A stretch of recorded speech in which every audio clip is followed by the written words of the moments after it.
श्री कृष्ण चरण कमलेभ्यो नमः।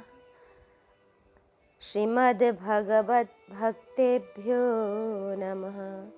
गोस्वामी श्री नाभाजी कृत श्री भक्तमाल तृतीय खंड के भक्तों का चरित्र हम श्रवण कर रहे हैं। आज श्री खोजी जी के सुचरित्र से प्रसंग को आगे बढ़ाएंगे। आए खोजी जू के गुरु हरि भावना प्रवीण महादेह अंत समय बांधी घंटा सो प्रमानिए पावे प्रभु जब तब बाजी उठे जानो यही पाए पे न बाजी बड़ी चिंता मनानिए तन त्याग बेर नहीं उते फेरी पाछे आए बाही ठोर पढ़ी देखो आम पक्यो मानिए तुरिता के टूक किए छोटो एक जंतु मध्य गयो सो बेलाए बाजी उठो जग जानिए। श्री खोखी जी के श्री गुरुदेव श्री भगवत चिंतन में परम प्रवीण थे। उन्होंने अपना अंतिम समय जानकर अपनी मुक्ति के प्रमाण के लिए एक घंटा बांध दिया और सभी शिष्य सेवकों से कह दिया कि हम जब श्री प्रभु जी को प्राप्त कर लें, श्री प्रभु जी को प्राप्त कर लेंगे तो यह घंटा स्वतः ही बज उठेगा। यही तुम लोग मेरी मुक्ति का प्रमाण समझना। परंतु आश्चर्य यह हुआ कि उन्होंने देह तो त्याग कर दिया किंतु घंटा नहीं बजा। तब शिष्य सेवकों को विशेष चिंता हो गई। श्री गुरुदेव के तन त्याग के समय श्री खोजी जी स्थान पर नहीं थे। पश्चात कुछ समय में आए। जब आपको समस्त वृत्तांत विदित हुआ तो जहाँ श्री गुरुजी ने शरीर त्यागा था, श्री खोजी जी ने भी वहीं पौड़ कर ऊपर देखा तो आपको एक पका हुआ आम का फल दिखाई दिया। आपने उस आम फल को तोड़कर उसके 2 टुकड़े कर दिए। उसमें एक छोटा सा जंतु कीटाणु निकला और वह जंतु सबके देखते देखते अदृश्य हो गया और घंटा स्वतः ही बज उठा। समस्त जगत इसका साक्षी है। श्री खोजी जी का श्री गुरुदेव जी द्वारा प्रवृत्त प्रथम नाम श्री चतुरदास जी था। खोजी नाम आपका पश्चात में पड़ा था। यह नाम किस प्रकार से पड़ा, वह प्रसंग इस प्रकार से है। आपके श्री गुरुदेव जी के आश्रम में एक विशाल पीपल का वृक्ष था। वृक्ष के नीचे झाड़ू लगाकर सेवकों ने फल पत्रादि एवं एक स्थल पर ही एकत्रित कर दिए थे। वहीं पर ही श्री गुरुजी लघु शंका करने बैठे। श्री खोजी जी हाथ पांव की शुद्धि के लिए जल लिए हुए खड़े थे। श्री गुरुजी लघु शंका करके हंसते हुए से आए। श्री खोजी जी ने सहज ही भाव से श्री गुरुदेव से पूछा कि जय जय, आप मंद मंद किस लिए मुस्कुरा रहे हैं। आपके श्री गुरुदेव ने उसी हास्य अवस्था में ही कह दिया कि अरे, तू कैसा शिष्य है जो निज गुरु के मन की बात नहीं जान सकता, जो गुरु के मनोभाव को नहीं समझ सकता। वह शिष्य गुरु की क्या सेवा करेगा। वह गुरु की सेवा में रहने का अधिकारी भी नहीं है। तुम्हारी बुद्धि भी पूर्ण रूपेण विवेक रहित है, तभी तो तुम हमारे हंसने का कारण ज्ञात नहीं कर पाए। अतः अब तुम हमारे निकट से चले जाओ। जब तुम हमारे मन की बात जानकर एवं हमारे हंसने का कारण यथार्थेन समझकर आकर मुझे बताओगे, तभी मैं तुमको अपना सच्चा शिष्य समझूंगा और तभी ही अपनी सेवा में रखूंगा। श्री खोजी जी अपने श्री गुरुदेव जी को प्रणाम कर यहाँ से चल दिए और जो कोई भी साधु महात्मा मार्ग में मिलते उनसे अति विनम्रता पूर्वक पूछते कि हमारे श्री गुरुदेव लघु शंका करने जाते समय हंस रहे थे, भला कोई इस प्रश्न का उत्तर क्या दे। सभी जन कहते, अरे भाई, कोई रामायण गीता भागवत का प्रश्न हो तो हम सब बता सकते हैं, परंतु इस प्रश्न का उत्तर तो हमारे पास है ही नहीं। सर्वत्र आपको एक सा ही उत्तर प्राप्त हुआ। श्री खोजी जी अपने मन में अति उदास हुए कि श्री गुरुदेव जी के हंसने के रहस्य का कारण कोई नहीं बता सका एवं श्री गुरु चरणों की सेवा से भी मैं वंचित हो गया। अतः इस प्रकार से जीवन धारण करने से तो मरना ही उचित है। यह विचार कर श्री खोजी जी ने निज तन त्याग करने का संकल्प कर अन्न जल का परित्याग कर दिया। आप एकमात्र श्री भगवान नाम का स्मरण करते हुए निर्जन वन में जाकर बैठ गए। आपकी सत्यपूर्ण जिज्ञासा एवं प्रबल श्री गुरु भक्ति प्रतीत कर श्री कबीर दास जी ने कृपा करके दर्शन दिया और आपके पूछने पर बताया कि जब आपके गुरुजी लघुशंका कर रहे थे तो उन्होंने लघुशंका की धार में पीपल के फल बीजादि को प्रवाहित होते देखा। तो तुम्हारे गुरुजी विचार करने लगे कि हाँ देखो, तो पीपल का वृक्ष तो सुस्थिर खड़ा है और उसके बीजादि बनकर जा रहे हैं।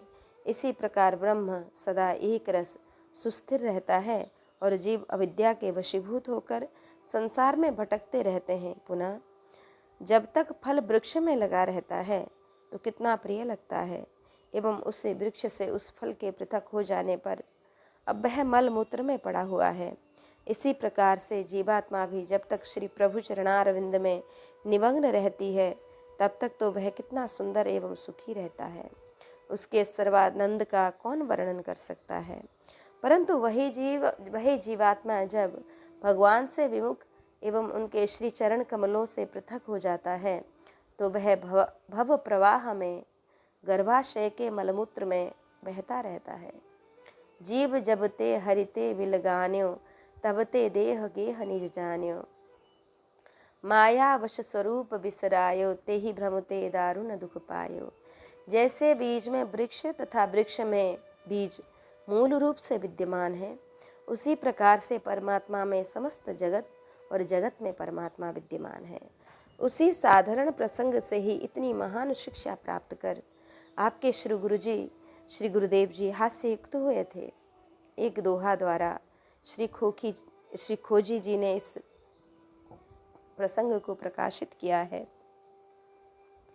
बिटप बीज के बीज में अटक गया मन धीर, खोजी का संशय मिटा सतगुरु मिले कबीर।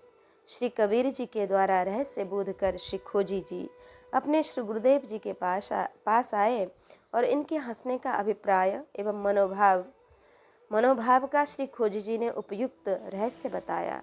तब श्री खोजी जी के श्री गुरु जी आप पर अति प्रसन्न हुए और बोले, तुमने मेरे मन का भाव एवं मेरे हास्य युक्त होने का हेतु खोज निकाला है, अतः शिष्य तुम बहुत बड़े खोजी जान पड़ते हो। तभी से आपका शुभ नाम खोजी जी के नाम से प्रसिद्ध हो गया। खोजी जी ने जिस प्रकार से प्रथम में खोज की थी, वैसे ही अब भी श्री गुरु जी का देहांत होने पर श्री गुरु जी की आत्मा का भी खोज करके निज खोजी नाम को चरितार्थ कर दिया। घंटा सो प्रमाणिए, जिस प्रकार से श्री युधिष्ठिर जी के राजसूय यज्ञ में यज्ञ पूर्ति हेतु शंख रखा गया था। हमने यह प्रसंग पूर्वार्ध में श्रवण कर लिया है कि शिष्य की तो योग्यता इन्हीं के मन आयजु, गुरु की प्रबल पिनेक घटी क्यों भई। सुनो या की बात मन बातवत गति कही, सहिले दिखाई और कथा अति रसमयी।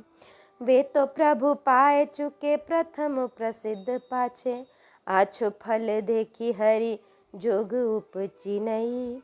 इच्छा सो सफल श्याम भक्त बस करी वही, रही पुरत पक्ष सब बिथाउर की गई। श्री भक्तमाल जी के टीकाकार श्री प्रियादास जी कहते हैं कि उपर्युक्त प्रसंग से शिष्य श्री खोजी जी की योग्यता तो मन में भलीभांति रूप से समझ में आ गई, परंतु उनके श्री गुरुदेव जी भी परम भक्त थे। फिर उनकी किंचित न्यूनता क्यों हुई? तो इसका समाधान यह है कि शास्त्रों में मन की गति को वायु की भांति बताया गया है। आपके श्री गुरु जी ने इसी शास्त्र वचन को सत्य करके दिखाया। पुनः इस संबंध में और भी अत्यंत रसमयी कथा सुनिए। श्री खोजी जी के श्री गुरुदेव जी तो प्रथम ही श्री प्रभु को प्राप्त कर ही चुके थे, यह सर्व प्रसिद्ध है, परंतु पश्चात में देह त्याग के समय अति प्रिय पका हुआ फल देखकर भगवान के भोग के निमित्त विचार कर उनके मन में यह नवीन अभिलाषा उत्पन्न हुई कि इस फल का इस फल का तो भगवान का ही भोग लगना चाहिए। भक्त की उस कामना को भक्त वत्सल भगवान ने पूर्ण किया। इस प्रकार से पूर्व गुरु पक्ष की भी श्रेष्ठता सिद्ध हुई। इसी से सभी जनों की हृदय की व्यथा दूर हो गई। शिष्य की तो योग्यता आई। यही है कि श्री खोजी जी ने श्री गुरु जी की आत्मा का अनुसंधान कर लिया कि वह कहाँ पर रुकी हुई है, जिससे श्री प्रभु पद प्राप्ति न होने के कारणवश ही घंटा नहीं बज रहा है। गुरु की प्रबल इसका भाव यह है कि आपके श्री गुरुदेव जी भी परम भक्त थे। खोजी जू के गुरु हरि भावना प्रवीण महा। और श्री गुरु जी ने अपने मुक्ति के संबंध में घंटे को प्रमाण रूप में रखा था, किंतु घंटा नहीं बजा। इससे इनकी मुक्ति में संदेह हुआ और वाणी सत्य हुई। यही उनकी किंचित घटती है। चंचलम ही मनः कृष्ण प्रमाथि बलवत् दृढ़म तस्याहम निग्रहम मनिये वायोरिव सुदुष्करम। अर्जुन जी भगवान श्री कृष्ण से कहते हैं कि हे कृष्ण, यह मन बड़ा चंचल प्रमथन स्वभाव वाला, बड़ा दृढ़ और बलवान है, इसलिए उसका वश में करना मैं वायु को रोकने की भांति ही अत्यंत दुष्कर समझता हूँ। स्वामी श्री युगलानन्य शरण जी महाराज कहते हैं कि सहस सुमेरु फेर करते तो ले उठाए प्रमानो, चपला पवन गहे निज मुठिन सोऊ अचरज जनि जानो, रवि शशि घेरि करे क्रीड़ा क्यों, बाल सोऊ फुरमानो, युगलानन्य शरण मन बश अति कठिन करन अनुमानो। मन की चंचलता पर व्यंग करते हुए एक कवि ने कहा कि उड़त फिरत जो तूल सम जहाँ तहाँ बेकाम, ऐसे हल्के को धर्यो कहा जानी मन नाम। सहीले दिखाए। इसका भाव यह है कि आपके श्री गुरु जी उपदेश में तो यह बार बार कहा ही करते थे, एवं अंत में तो उन्होंने प्रत्यक्ष करके भी दिखा दिया कि देखो, जब मेरे जैसे सिद्ध कोटि के जीव का भी मन चंचल हो गया तथा अंत में मन की चंचलता के कारण जीवन पर्यंत की मेरी साधना निष्फल होकर ही रह गई, श्री प्रभुपद प्राप्ति से वंचित ही रह गया, योनि भी प्राप्त हुई, तो फिर अन्य प्राणियों की तो बात ही क्या है। अतः जैसे हो तैसे मन को वश में करना ही चाहिए। मन पर विजय प्राप्त करने वाला ही यथार्थ में शूरवीर है। मन वश करे सोई साँचो, सिरताज सुर अविनाशी, युगलानन्य शरण माया पुनि भई चरण रज दासी। उपर्युक्त प्रमाण से यह सिद्ध हुआ कि श्री खोजी जी के श्री गुरुदेव जी मन की चंचलता के कारण हरिपद प्राप्त से वंचित ही रह गए एवं कीट योनि को प्राप्त हुए, परंतु ऐसे महान महापुरुष के संबंध में यह समाधान समीचीन नहीं है। अतः द्वितीय समाधान करते हैं कि वे तो प्रभु पाए चुके, अर्थात श्री खोजी जी के श्री सदगुरुदेव जी तो जीवन मुक्त संत थे। ये तो इस देह में रहते हुए भी मुक्त हो चुके थे। त्याग होने पर भी सीधे भगवत धाम को ही गए थे, कीट योनि में नहीं गए, किंतु वहाँ श्री प्रभु जी से मिलन हो पाया, इसलिए कि श्री खोजी जी के श्री गुरुदेव जी को निज देह त्याग के समय मधुर पका हुआ आम का फल दिखाई दिया, तो आपने अभ्यासवश उस फल का मानसी ध्यान द्वारा श्री प्रभु जी को भोग लगाया। जिस प्रकार से गोवत्स पूर्व जन्म के संस्कार बस जन्म लेते ही बिना अभ्यास कराए ही अपनी माता गाय के थन से दुग्ध स्वतः ही पीने लगते हैं, उसी प्रकार से भक्तजनों को भी जन्म जन्मांतरण का संस्कार होता है, सुंदर वस्तु देखकर श्री प्रभु जी को अर्पण करने का। उसी संस्कारवश श्री खोजी जी के श्री गुरुदेव जी ने मधुर फल देखा, तो इनके मन में भी श्री प्रभु जी को अर्पण करने की भावना उत्पन्न हुई, परंतु तन से अशक्त होने के कारण वृक्ष से फल को तोड़कर भोग लगाना तो असंभव ही था। अतः आपने मन ही मन मानसी में भगवान का भोग लगाया। तत्क्षण ही आपके देह त्याग हो गया और स्वयं आप तो श्री हरिधाम को ही गए और श्री हरि भगवान के मनोरथ को पूर्ण करने के लिए निज धाम को छोड़कर कीट रूप से आकर आप फल आरोगने लगे। जब खोजी जी ने आम फल को 2 टुकड़े किए तो भगवान ने कीट रूप को परित्याग कर स्वस्वरूप में निज धाम को गमन किया। जब भक्त भगवान का मिलन हुआ तो घंटा स्वतः ही बज उठा। श्री खोजी जी के जीवन काल की एक और घटना विशेष प्रसिद्ध है। वह इस प्रकार से है कि श्री खोजी जी श्री चतुरदास जी जन्मजात वैराग्यवान एवं अनुरागवान होने के कारण आप बाल्यकाल से ही गृह कार्य में उदासीनता रखते थे और श्री भगवत भजन तथा साधु संगति में निमग्न रहते थे। आपकी इस प्रकार से रहनी आपके भाइयों को अनुकूल नहीं लगी। वे आपसे ईर्ष्या करते थे। एक बार ग्राम पालड़ी मारवाड़ में संत जनों की जमात आई हुई थी।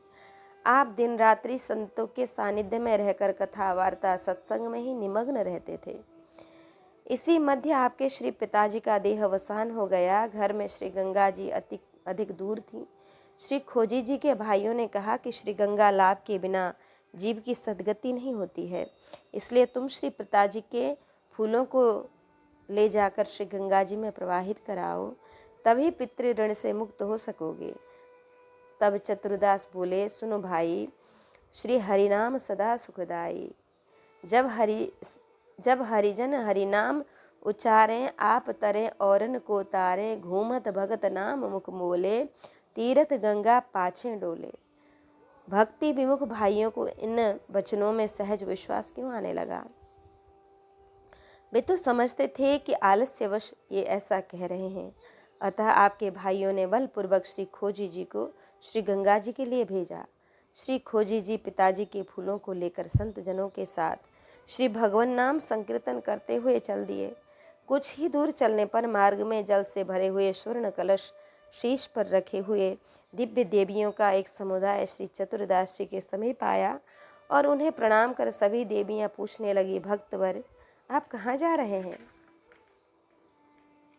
श्री खोजी जी ने कहा, अपने पिताजी के फूल श्री गंगा जी में प्रवाहित करने जा रहा हूँ। उन देवियों ने कहा, हम सभी गंगा यमुना आदि नदियाँ ही हैं, आपके ही निमित्त हम जल भर कर ले आए हैं। आप तो यहीं पर अपने पिताजी के फूलों का विसर्जन कर दीजिए और आप स्वयं स्नान करके निज गृह को गमन कीजिए। श्री खोजी जी श्री चतुरदास जी ने ऐसा ही किया। प्रतीति के लिए एक कलश जल भी भर कर ले आए। निज गृह पर आने पर प्रथम तो आपके भाइयों ने आपकी बातों पर विश्वास ही नहीं किया, परंतु जब उन्होंने प्रत्यक्ष प्रमाण देखा तो उन्हें सत्य को स्वीकारने के लिए विवश ही होना पड़ा। फिर तो सभी भाइयों ने श्री चतुरदास जी का विशेष सम्मान किया और आपसे उपदेश प्राप्त कर सभी संत भगवंत की सेवा में रत हुए।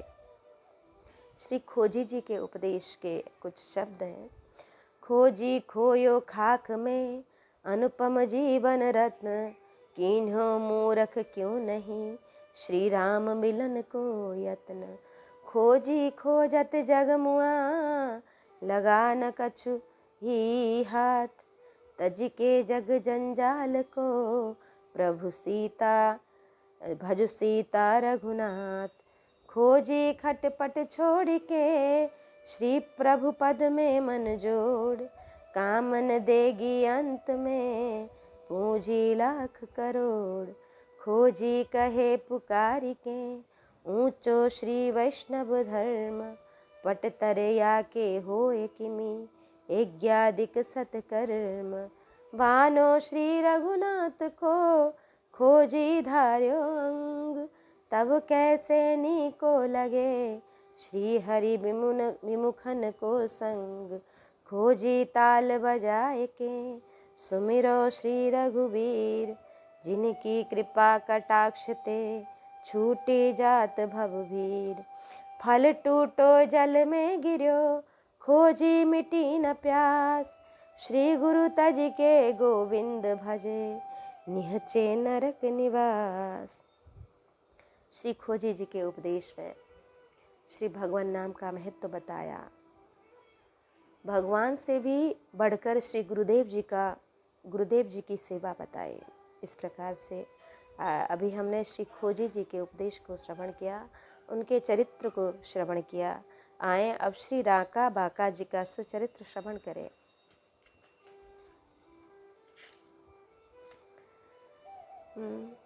राका पति बाका तिया बस पुर मंडर में, उर में न चाहने को रीति कछु न्यारिये। लड़की लकड़ी न बीन करी, जीविका नवीन करे। धरे हरि रूप है ताहि सो जियाई रे। बिनती करत नाम देव श्री कृष्ण देव जो, सो कीजे दुख दूर कही मेरो मति हारिये। चलो ले दिखाए तब तेरे मन भाव रहे, मन छिपी दो थैली मग माझ डारिये। भक्त श्री राका जी पति थे एवं श्री बाका जी इनकी पत्नी थी। आप दोनों भगवत पति पत्नी पंढरपुर में निवास करते थे। आप दोनों के हृदय में एकमात्र भगवान के प्रति निष्ठा के अतिरिक्त और अन्य किसी की भी अभिलाषा नहीं थी। आपकी रीति रहनी कुछ विलक्षण ही थी। आप जंगल से लकड़ी बीन कर लाते और उन्हीं को बिक्री करके अपनी नित्य जीवन जीविका चलाते थे। हृदय में भगवान के स्वरूप का ध्यान करते एवं श्री भगवत ध्यान की आप दोनों का सर्वस्व था। एक बार भक्तवर श्री नामदेव जी ने भगवान श्री कृष्ण से विनती की कि आप भक्त राका बाका की निर्धनता का दुख दूर कर दीजिए। भगवान ने कहा कि मैंने इन्हें बहुत उपायों से सुख देना चाहा, परंतु ये लेते ही नहीं। यदि तुम्हें विश्वास नहीं हो तो मेरे संग चलो, मैं इनकी निष्कामता दिखलाऊं, तभी मैं तुम्हें प्रिय लगूंगा। फिर तो भगवान ने मार्ग में एक स्वर्ण से भरी हुई थैली डाल दी और श्री कृष्ण जी एवं श्री नामदेव जी दोनों जंगल में ही छिप गए। राका पति बांका तिया। पंढरपुर में श्री लक्ष्मी दत्त जी नाम के एक ऋग्वेदी ब्राह्मण रहते थे। वे संत जनों की बहुत ही प्रेम से निष्ठा से सेवा करते थे। एक बार इनके यहाँ साक्षात श्री नारायण भगवान श्री संत रूप में पधारे और इनकी सेवा से परम संतुष्ट होकर भगवान ने आशीर्वाद दिया कि तुम्हारे यहाँ पर एक परम विरक्त श्री भगवत भक्त पुत्र का जन्म होगा। भगवान के आशीर्वाद के अनुसार ही मार्ग शीर्ष शुक्ल पक्ष तृतीया गुरुवार शुक्ल पक्ष द्वितीया गुरुवार विषम संवत 1347 को धन लग्न में इनकी पत्नी श्री रूपा देवी जी ने पुत्र रत्न को जन्म दिया। यही इनके सुपुत्र महाभागवत श्री राका जी हुए। पंढरपुर में ही वैशाख कृष्ण पक्ष सप्तमी बुधवार विषम संवत 1351 को कर्क लग्न में श्री हरिदेव जी ब्राह्मण के गृह एक कन्या ने जन्म लिया। समय आने पर इसी कन्या का विवाह श्री राका जी के साथ हुआ। श्री राका जी की पत्नी श्री राका जी की इन्हीं पतिव्रता भक्तिमती पत्नी के प्रबल वैराग्य एवं अनन्य अनुराग के निमित्त आपका नाम बाका हुआ कि भक्त चरितांक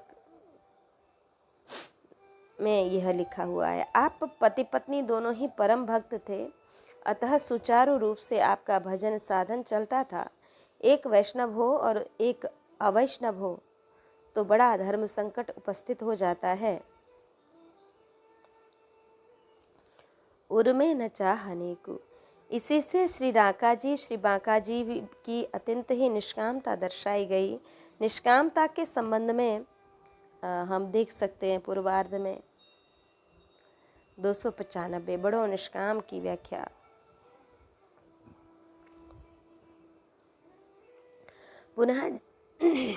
पुनः जिनके हृदय में किसी भी प्रकार की अभिलाषा तथा आकांक्षा न होने से उन हृदय स्थलों में भगवान का निवास स्थल हो जाता है। जाहि न चाहिए कबहु कछु तुम सब सहज स्नेह, बसहु निरंतरता सूर सोरा उर निज गेह। जिनके मन में सांसारिक विषयों को भोगने की कामना विलासता नहीं होती है, वे यथार्थ में शहंशाह होते हैं। चाह मिटी चिंता मिटी मनुआ वे परवाह, जाको कछु न चाहिए सोई शाहम साह। श्री चरणदास जी कहते हैं कि सोनर इक छत भूप कहावे, संत सत सिंहासन ऊपर बैठे, जत ही चबर ढुरावे।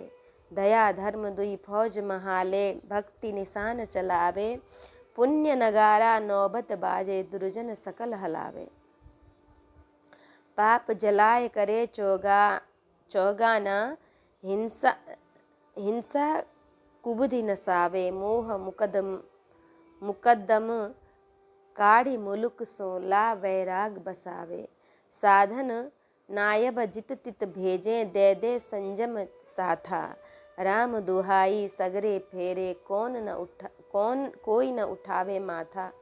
निर्भय राज करे निश्चल होए, गुरु सुखदेव सुनावे। चरण दास निश्चय करी जानो, बिरला जन को पावे। जब तक हृदय में किसी भी प्रकार की आकांक्षा रहेगी, तब तक प्रेम का अभिदय नहीं हो सकता। भुक्ति मुक्ति स्पृहा यावद, पिशाची हृदि वर्तते। तावद भक्ति सुखस्यात्र, कथमभ्युदयो भवेत्। कि जब तक भुक्ति भोगों की एवं मुक्ति की लालसा रूपी पिशाचिनी हृदय में बनी रहती है, तब तक उस हृदय में भक्ति सुख कैसे उदय हो सकता है। यह तो सत्य है कि हृदय में कामना करने वाला भक्त कहा नहीं जा सकता है। श्री प्रहलाद जी भी कहते हैं कि यस्ता आशीष आशास्ते न सभृत्य सबई वणिक, कि हे प्रभु, जो सेवक अपनी कामनाओं को पूर्ण करने के लिए आपको सहज भजता है, वह सेवक नहीं, वह तो लेन देन करने वाला बनिया ही है। गोस्वामी तुलसीदास जी कहते हैं, तुलसी अद्भुत देवता, आशा देवी नाम। सेवे शोक सप समपई समर्पई, सेवे शोक समर्पई, विमुख भये अभिराम। जे ले लुप भय दास का, आश के ते सबही के चेरे। प्रभु विश्वास आस जिन, जीती ते सेवक हरि केरे। अतः भगवान से प्रार्थना करते हैं कि नरक परो फलचारी शिशु, मीच डाकिनी खाओ, तुलसी राम स्नेह को। जो फल सो जरी जाओ।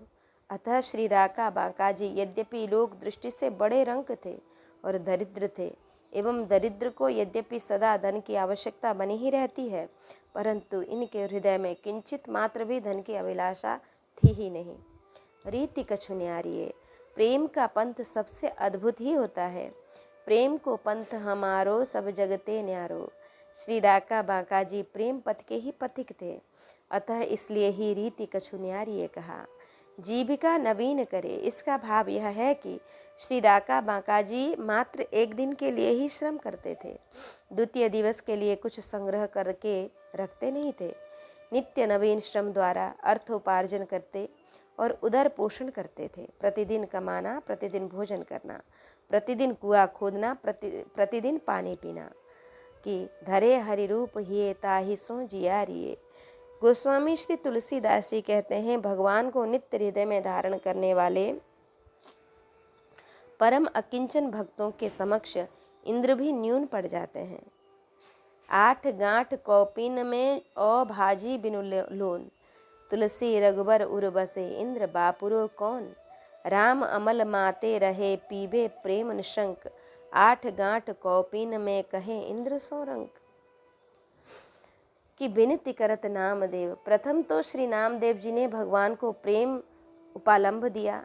कहूँ कहूँ गोपाल की गई, सिटल्ली नाही, काबुल में सेवा किए, ब्रज में टेटी खाही।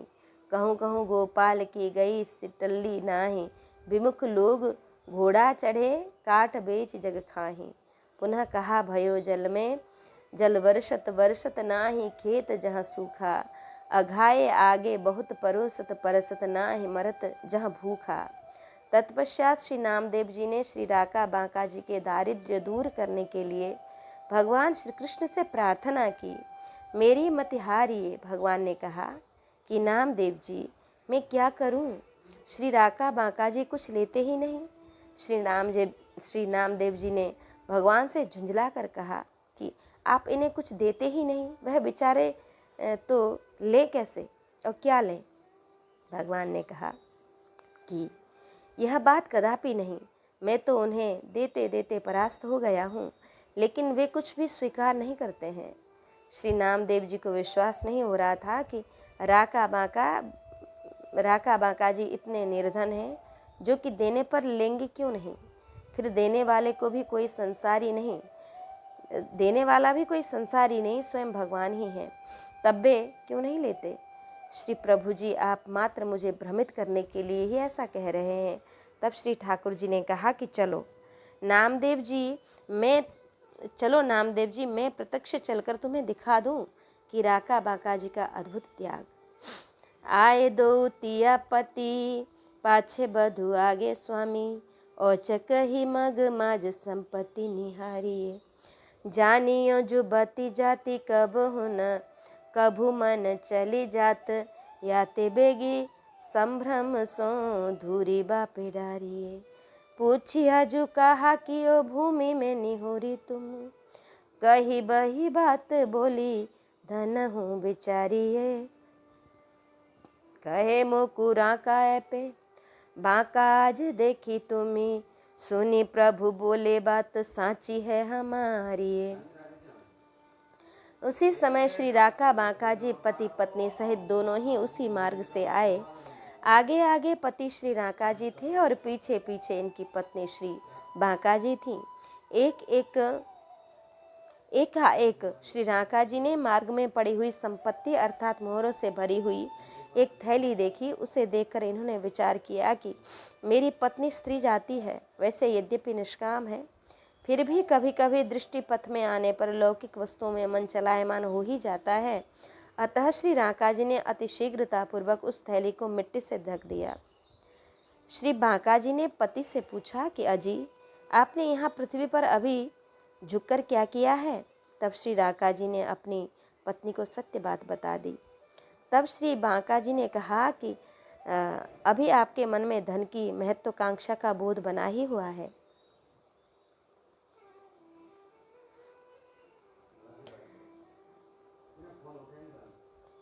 यह सुनकर राका जी बोले कि सभी जन मुझको राका और तुमको बाका कहते हैं, इसलिए उनका कहना भी सत्य ही है, क्योंकि मैं राका अर्थात रंग ही हूँ।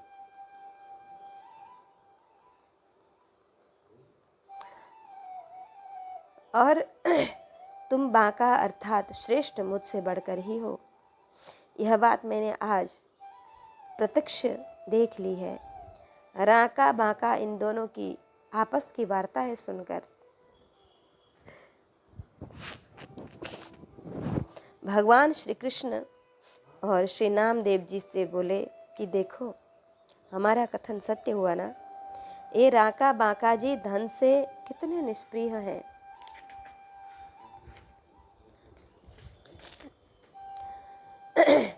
पाछे बधु आगे स्वामी, इससे यह ज्ञात कराया गया कि राका बाका दोनों पति पत्नी आगे पीछे अलग अलग चलते थे। इनके दो कारण हैं। संग संग चलने से कोई वार्तालाप हो ही जाता है, जिससे श्रीमद् भगवत भजन में अंतराय पड़ता है, इसलिए अलग अलग ही चल रहे थे। लोग लज्जा को विचार कर एवं समाज में सज्जनता, संकोच एवं लज्जावश श्री बाका जी अपने पति श्री राका जी को सम्मान करने के आधार से पति के पीछे ही चला करती थी। यही हमारी प्राचीन संस्कृति भी है। पति पत्नी का खुले बाजार में निर्लज्जता पूर्वक हाथ में हाथ मिलाकर चलना, जो कि आधुनिक पाश्चात्य सभ्यता का प्रभाव है, बाका जी ने ऐसा नहीं किया। अपनी संस्कृति की मर्यादा रखते हुए आप अपने पति श्री राका जी के पीछे ही चल रही थी। मन चली जात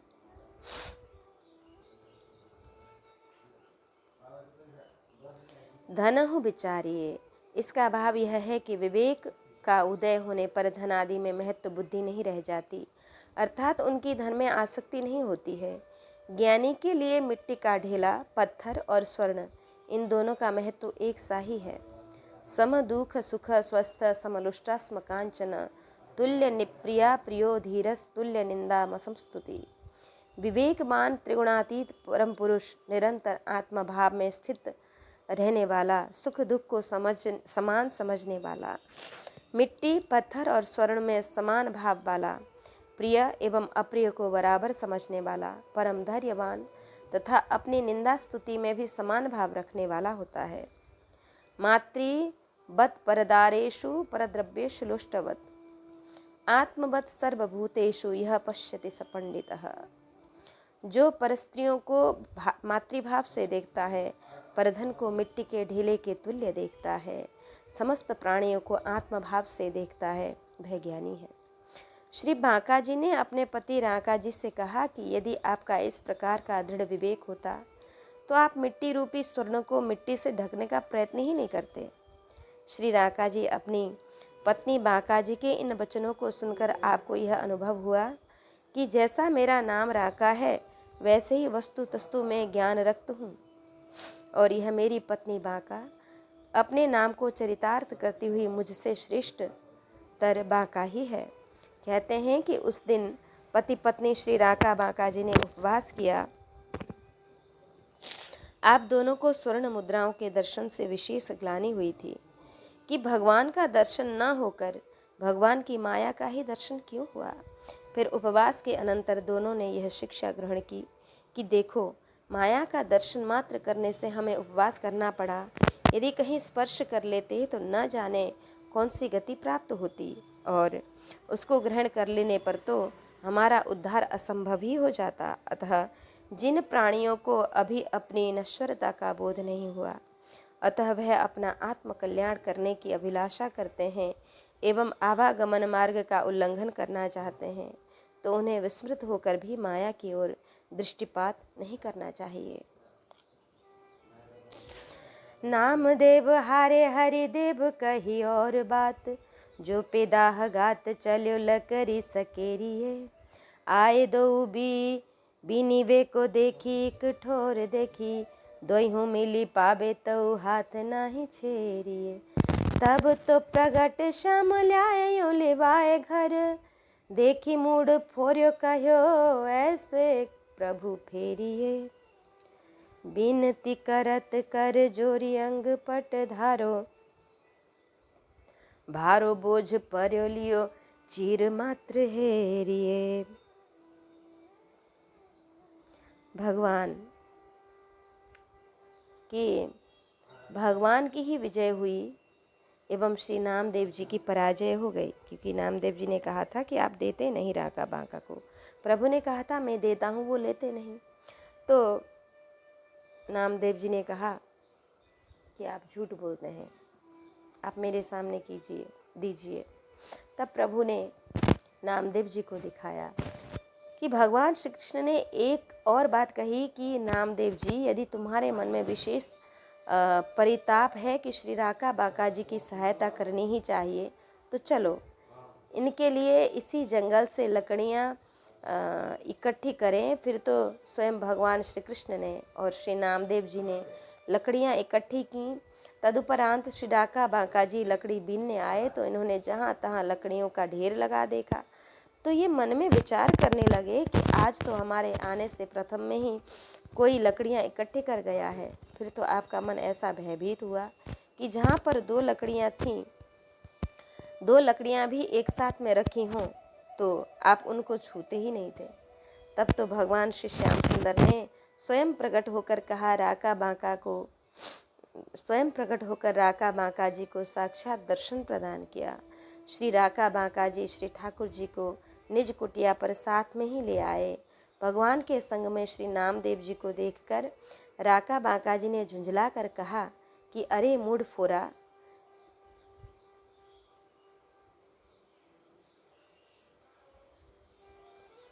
श्री प्रभु जी को इस प्रकार से वन वन भटकाया जाता है।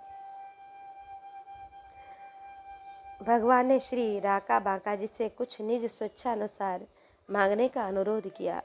तब श्री राका बांका जी हाथ जोड़कर प्रार्थना करने लगे कि हे परमात्मन, हमें आपकी कृपा दृष्टि की याचना के अतिरिक्त अन्य कोई भी अभिलाषा है ही नहीं।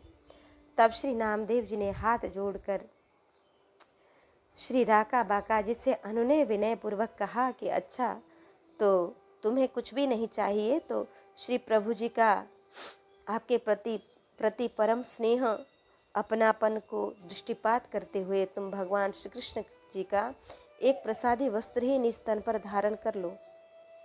यद्यपि इतने मात्र से ही राका बाका जी को ऐसा लगा कि मेरे सिर पर भारी भार हो गया हो, परंतु श्री राका बाका जी ने भक्त श्री नामदेव जी के विनय अनुसार एवं भगवान श्री कृष्ण जी की कुछ न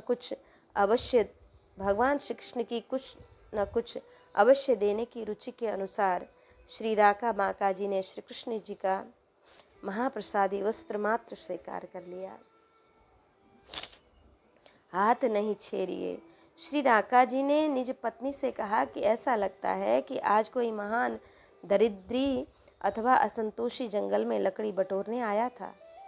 उसकी शक्ति के अनुसार इतना भार वह ले जाने में समर्थ था, सो वह ले गया, लेकिन वह बची खुशी समस्त जंगल की लकड़ी द्वितीय दिवस के लिए भी प्रथम में ही बिनकर इकट्ठी करके और रख गया है।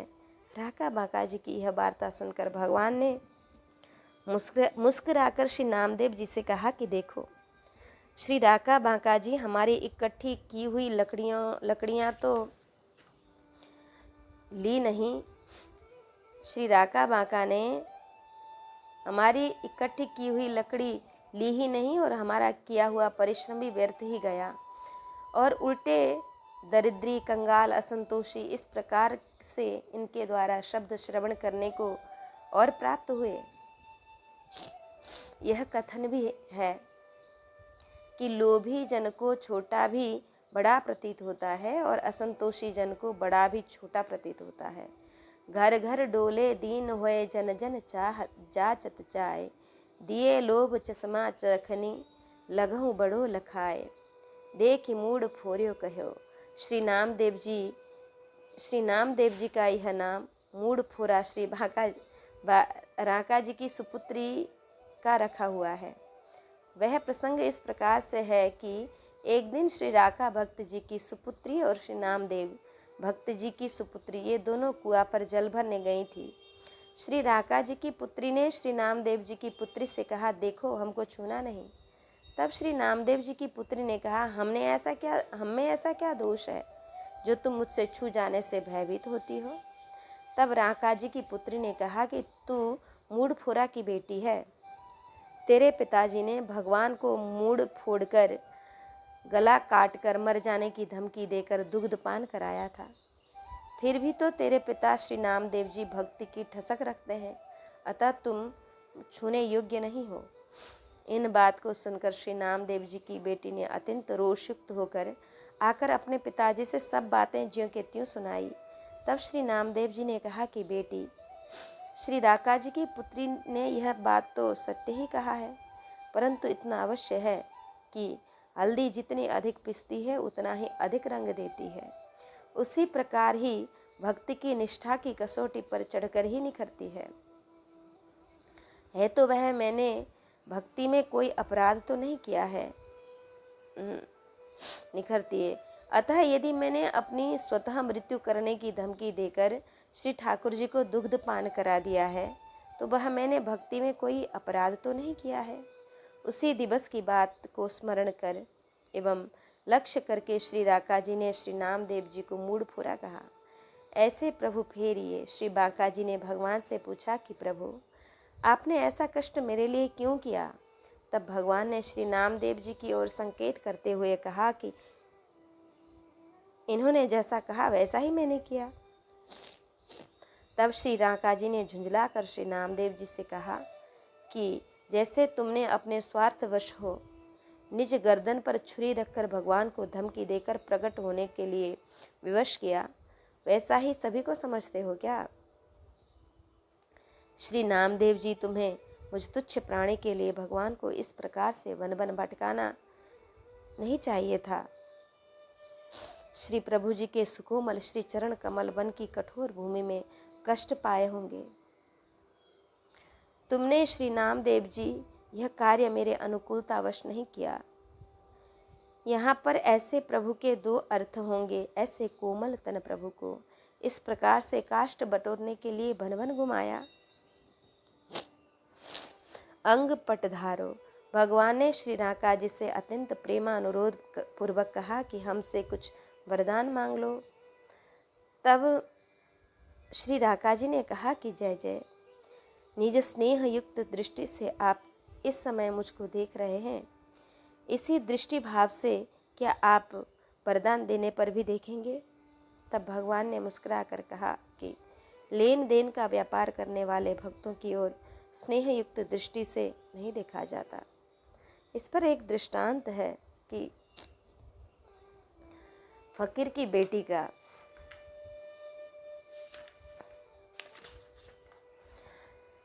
एक सिद्ध फकीर थे। एक बार वे अपनी बेटी के घर पर गए और उससे बोले कि मैं दिन भर का भूखा हूँ, मुझे कुछ खिलाओ। बेटी ने कहा कि घर में तो कुछ खाने को है ही नहीं, 3 दिन से हम स्वयं भूखे हैं, फिर मैं आपको क्या खिलाऊं? फकीर ने पूछा कि चूल्हा पर हंडी में क्या चढ़ा हुआ है? फकीर की बेटी ने कहा कि केवल पानी रखा हुआ है। बालक अभी भूखे आएंगे तो उन्हें बहकाने फुसलाने के लिए ऐसा कर रखा है। बच्चे आवेंगे तो कह दूंगी कि थोड़ी देर तक और खिलाओ, तब तक खिचड़ी तैयार हो जाएगी। बेटी की यह बात सुनकर फकीर की आंखों में आंसू आ गए। इन्हें इस बात का विशेष दुख हुआ कि हमारी बेटी एवं देवते इतने कष्ट पा रहे हैं। अरे, सुख सुपास की बात तो दूर रही, इनको पेट भर भोजन के लिए भी मोहताज होना पड़ रहा है। सिद्ध फकीर के चित्त में चिंता देखकर इनके खुदा का भेजा हुआ एक फरिश्ता आया और वह फकीर से बोला कि साहब ने कहा है कि फकीर जो कुछ भी वरदान मांगना चाहे उनको वह दे दिया जाए। फकीर को स्वयं के लिए तो कुछ चाहिए नहीं था। उन्होंने बेटी से फरिश्ते की बात सुनाई। तब इनकी बेटी ने हंसकर फरिश्ते से कहा कि तुम पहले साहब से यह पूछ आओ कि जैसी कृपा दृष्टि अब है वैसी कृपा दृष्टि वरदान देने पर भी रखोगे तो मैं वरदान मांगूं। फरिश्ते ने जाकर साहब से कहा तो साहब ने कहा कि या तो कृपा दृष्टि ही मांगे अथवा वरदान ही मांगे, दोनों में से एक ही मिल सकता है। फरिश्ते ने आकर यह बात कही तो फकीर की बेटी ने कहा कि जाकर साहब से यह कह दीजिए कि जिसके कारण हमें साहब की कृपा दृष्टि से वंचित न होना पड़े, ऐसे वरदान की तो हमें त्रिकाल में भी आवश्यकता नहीं। ऐसे वरदान को लेकर क्या करेंगे जिससे भगवान की दृष्टि हमारे ऊपर न हो। इसी प्रकार से ही श्री राका बांका जी ने भी भगवान से कुछ भी याचना नहीं की। तभी व्यास जी कहते हैं कि अनन्यानी कौन की परवाही, कुंज बिहारी की आशा करिले कमरि करवाही। कोटि मुक्ति सुख होय गोखरु, गड़े जबे तर बाही। श्री वृंदावन देखत भाजे नैनन की परवाही हरवाही। तब भगवान और श्री नामदेव जी ने आग्रह पूर्वक प्रसादी वस्त्र ही राका जी को लेने के लिए कहा। श्री राका बांका जी ने भगवान द्वारा दिए हुए वस्त्र शहर से ही स्वीकार कर लिए। 100 वर्ष पर्यंत धराधाम पर रहकर श्री राका जी वैशाख शुक्ल पक्ष पूर्णिमा विषम संबत 1452 को निज पत्नी श्री बांका जी के साथ परलोक गमन किया। इस प्रकार से श्री राका बांका जी का सुचरित्र हमने श्रवण किया। आज का भक्तमाल पारायण यहाँ पर विश्राम करते हैं। जय जय श्री राधे श्याम।